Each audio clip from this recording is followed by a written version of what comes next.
अभी लोग कह रहे हैं बिहार में बहार है, नीतीश की सरकार है, युवा बेरोजगार है, इस पे क्या कहना चाहिए? आप सही कह रहे जी हैं, बिहार में युवा बेरोजगार है, जी लेकिन वो बाहर नहीं है, जी जी। बल्कि यहाँ पर पूरी तरह नमस्कार, से मैं हूं बदहाली प्रिंस है। कुमार, आप देख रहे हैं बेतिया 24 न्यूज। अभी हम मौजूद हैं बेतिया में, जहां पे हमारे साथ मौजूद हैं सिकटा से विधायक वीरेंद्र प्रसाद गुप्ता जी। आइए इनसे खास बातचीत करेंगे कि 2022 में जो बजट पास हुआ है उसके ऊपर। बहुत बहुत स्वागत है सर इस चैनल। धन्यवाद आपके चैनल को। जी सर, ये बताइए कि 2022 में जो बजट पास हुआ है इससे कितना संतुष्ट है आप?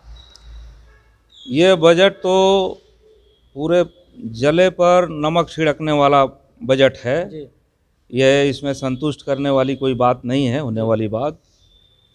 बेरोज़गारों के लिए इसमें कहीं कोई बात नहीं है कि जी बेरोज़गारों को रोज़गार दिया जाएगा कि नहीं दिया जाएगा। जी किसानों की आमदनी के मामले में जो मोदी सरकार का वादा था कि जी 2022 में हम किसानों की आमदनी दोगुनी कर देंगे, जी उस संबंध में भी इस बजट में कहीं कोई बात नहीं है। जी और इसके साथ साथ जो यहाँ के प्रवासी मजदूर हैं, ख़ास तौर पे बिहार के, जी उनके लिए भी कोई उसमें रास्ता नहीं है। शिक्षित बेरोज़गारों के लिए भी कोई रास्ता नहीं है। तो ये आम जनता के लिए भी, जो महंगाई से, कोरोना से, कम आमदनी से जनता त्रस्त है, उनके लिए भी कोई रास्ता ये बजट नहीं दिखाता है। जी तो कुल मिलाकर के ये बजट जो है आम जनता के लिए घोर निराशा वाला बजट है। और ये जो है जनता को उसके हाल पर छोड़ देने वाला बजट है। ये सर, इससे फायदा किनको है?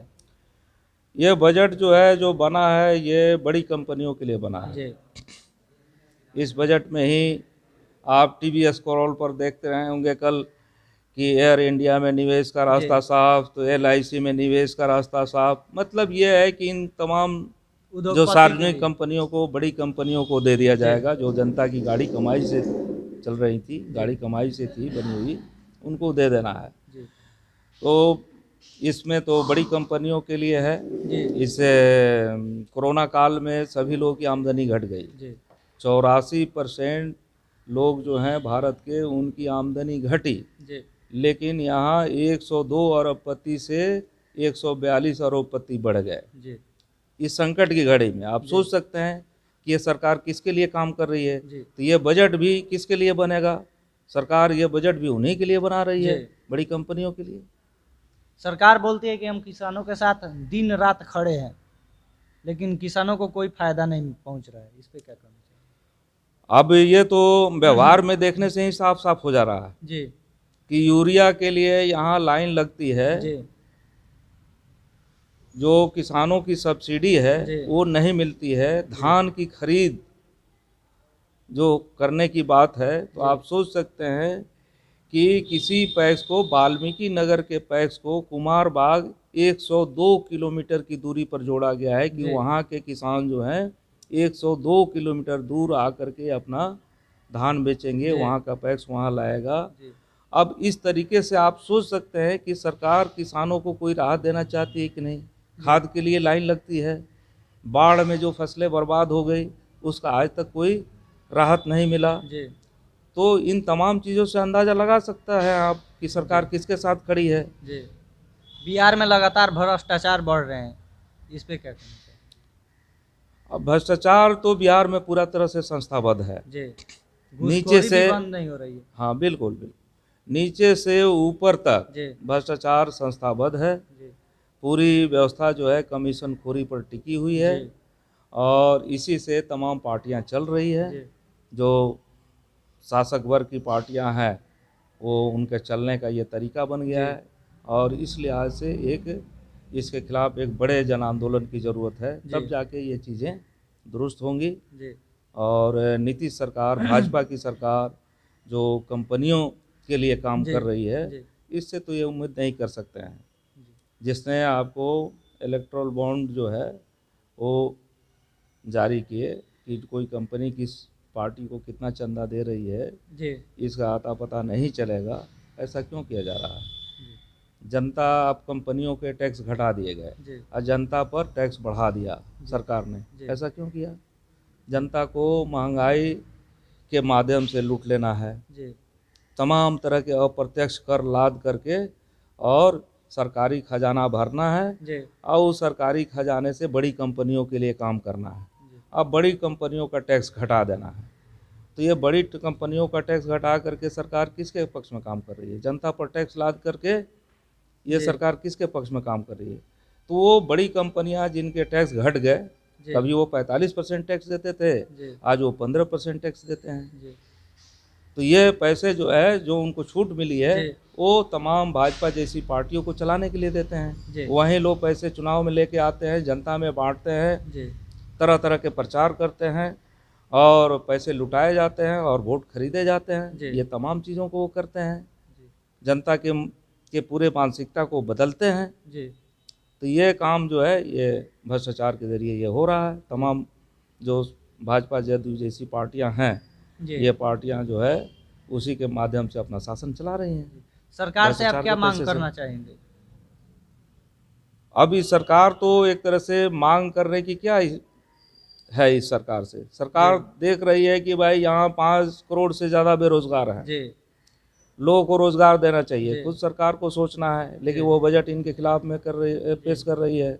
सरकार को सोचना है कि किसानों की आमदनी बढ़े, जी वो इससे अलग भाग रही है। जी सरकार को सोचना है कि आम आदमी की आमदनी बढ़े, जो आम जी। आदमी तबाह है कोरोना काल में, अपने उसके रोजी रोजगार सब ठप हो गए, जी तो उसकी आमदनी कैसे बढ़े। तो इन तमाम चीज़ों से सरकार भाग रही है। जी तो पढ़ाई लिखाई के मामले में आप देख रहे हैं कि यहाँ 10+2 जो भी स्कूल हैं, जी कहीं पढ़ाई नहीं है, जी वहाँ टीचर ही नहीं है, जी कॉलेजों में टीचर ही नहीं है। तो इसमें मांग क्या है? ये तो सरकार की जवाबदेही बनती है कि हमारे स्कूल कॉलेजों में टीचर रहें, हमारे हॉस्पिटल में डॉक्टर रहें, ऑफिस में कर्मचारी रहें, जी ये किसानों की आमदनी ठीक ठाक हो ताकि उनका जीवन चले, जी देश में बेरोजगारी नहीं हो। जी ये खुद सरकार की जवाबदेही बनती है। जी। और इस लिहाज से हम लोग इस बजट को पूरे तौर पे जन विरोधी बजट है, ये जी राष्ट्र हित में नहीं है, जी बड़ी कंपनियों के लिए है। इसका जी। हम लोग विरोध कर रहे हैं और इसके खिलाफ हम लोग आंदोलनात्मक कार्रवाई में भी जाएंगे। जी। नीतीश कुमार जी लगातार शिक्षक को लगा दिए हैं शराब माफियाओं को पकड़ने के लिए, तो फिर पढ़ाई कैसे होगी? पढ़ाई तो पहले से ही बर्बाद है। जी ये कोरोना काल में 2 साल में तो और पढ़ाई बर्बाद हो जी। गई। स्कूलों में कहीं भी टीचर नहीं है। जी जहाँ 10 टीचर की ज़रूरत है वहाँ 2 टीचर हैं, जी जहाँ 50 टीचर की ज़रूरत है जी वहाँ 8-10 हैं, 12 हैं। तो ऐसे ही शिक्षक के अभाव में पूरी पढ़ाई लिखाई चौपट है। जी तो उसके ऊपर भी शिक्षकों पर तरह तरह के काम सरकार के दिए द्वारा जाते लाद दिए जाते जी। हैं। कभी जनसंख्या गणना है तो कभी पशु जनगणना है। तो अब सरकार एक समय में कह रही थी शिक्षकों के लिए कि जो ODF घोषित होने वाला था गांव, जी तो उसमें उनके लिए जवाबदेही दी गई थी कि आप ODF के लिए काम करिए, जी। ये पहरेदारी करिए जी जी कि कौन सड़क पर शौच करने जाता है, कौन जी। नहीं जाता है। जी। तो ठीक उसी तरह का काम ये जो है सरकार ने ये कर दिया है कि अभी में ये आप शराबियों को खोजिए। जी तो ये कुल मिला करके ये शिक्षकों का अपमान है, शिक्षा का अपमान है और सरकार का ये शराबबंदी जो है ये ढकोसला है, दूसरा कुछ नहीं है। जी।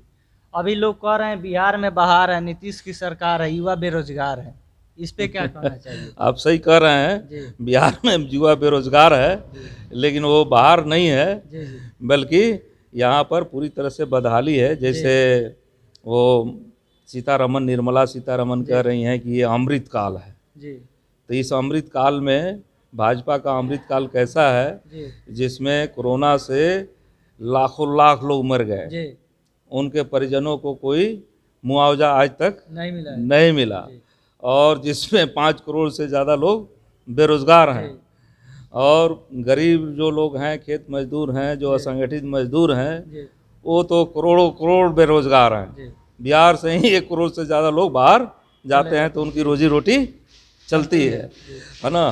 तो ये न पलायन रोकने की बात है, जी न प्रवासी मजदूरों के संबंध जी। में कोई कानून की बात है, न किसानों के संबंध में कोई बजट में प्रावधान है। जी तो कुल मिला करके उनका अमृत काल ऐसा ही है जिसमें बेरोजगार परेशान हैं। जी उसी ढंग से ये बहार वाली जो बात है, नीतीश के साथ जी, के बहार वाली बात, जी। उसी ढंग के है। ये जले पर नमक छिड़कना जी। है, जी अभी विशेष राज्य की दर्जा मिलने वाली थी बिहार को, लेकिन उप मुख्यमंत्री बोल रहे थे कि क्या जरूरत है, आवश्यकता है विशेष राज्य की। इस पे क्या कहें? हाँ, उन लोग का जो है, बीजेपी का जो है कि बिहार को विशेष राज्य का दर्जा नहीं मिलना चाहिए, तो उन लोग के लिए एक सूत्री जो मामला है कि बड़ी कंपनियों के लिए सब कुछ हो, जी बड़े माफियाओं के लिए, भू माफियाओं के लिए, किसी भी क्षेत्र के माफिया के लिए सब कुछ हो, बाकी आम जनता तबाह रहे, उनसे उनको तो मतलब नहीं है। जी उनको ये नहीं दिखता है कि बिहार के करोड़ों मजदूर बाहर जाते हैं, यहीं पर रोजगार सृजन की ज़रूरत है, बिहार को विशेष राज्य का दर्जा मिलेगा तो यहाँ कुछ पूंजी हो सकती है जिससे कि कुछ लोगों का रोजी रोजगार मिले। यहाँ इलाज के लिए लोग बाहर जाते हैं, बेहतर इलाज की यहाँ व्यवस्था हो। यहाँ जो है पढ़ाई लिखाई से लेके, इलाज से लेके, रोजी रोजगार के लिए जो बाहर लोग जाते हैं विशेष राज्य के दर्जा से, तो ये होता कि कम से कम इस क्षेत्र में कुछ रोजगार का सृजन होता, तमाम कुछ संस्थान बनते। तो इसके लिए उनको तो ज़रूरत नहीं महसूस हो रहा है, उनको है कि देश बेच देना, ये वो ज़रूरत समझते हैं कि रेलवे को बेच दो, LIC को बेच दो, एयर इंडिया को बेच दो, तमाम लोहे की खदानों में बेचो, तमाम कोयले की खदानों में बेचो। तो भाजपा का तो ये एजेंडा है कि आपको बड़ी कंपनियों के लिए काम करना है और हिंदू मुसलमान करके तमाम सांप्रदायिक फांसीवादी विचार फैला करके वोट लेना। उनको जनता से क्या मतलब है, इसलिए उनको विशेष राज्य का दर्जा वाला मामला जो है, मांग जो है, उनको बेकार मांग लगेगा। सर, आप अपने क्षेत्र में क्या विकास किए हैं? हम लोग देखिए, हम लोग अभी सरकार में नहीं है, हम लोग जो है जो भी सवाल हैं जनता के उसको लेके लड़ रहे हैं। काम तो इसको सरकार को करना है। तो हम लोग चाहे वहाँ शिक्षा के स्तर को उन्नत करने की बात हो, बाढ़ से किसानों के को बचाने का सवाल हो, या वहाँ जो है कि कुछ छोटे छोटे रोजगार देने की बात हो, तमाम मामलों में हम लोग संघर्ष कर रहे हैं।